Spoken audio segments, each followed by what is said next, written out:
رموز مهمة جدا في الموز، إذا رأيتيها اعرف إنك حامل في بنت أو ولد.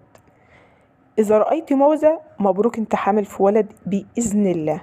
إذا رأيتي شجرة الموز مبروك انت حامل في بنت، لأن الشجرة مؤنثة، فرؤية شجرة في المنام تدل على بنت.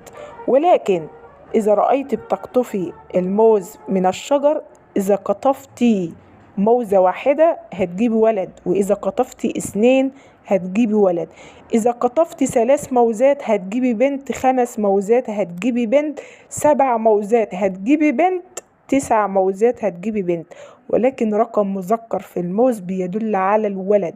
إذا رأيت شخص أو زوجك بيهديكي موزة اعرف إنك هتجيبي ولد، ولكن إذا كان الموز فاسد اعرف إنك هتزعلي في جنس الجنين، مش هتجيبي جنس الجنين اللي انت حباه. يعني لو انت نفسك في بنت وحلمتي بالموز الفاسد اعرف إنك هتجيبي ولد ومش هتجيبي بنت.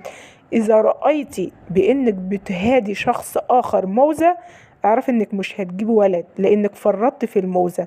إذا رأيتي إن شخص يعطيك موزة اعرفي إنك هتجيبي ولد بإذن الله تعالى. رؤية الموز في التلاجة إذا كان بكثرة اعرفي إنك هتجيبي جنس الجنين اللي انت حباه، ولكن رؤية الموز الفاسد في التلاجة اعرفي إنك مش هتجيبي جنس الجنين اللي انت حباه.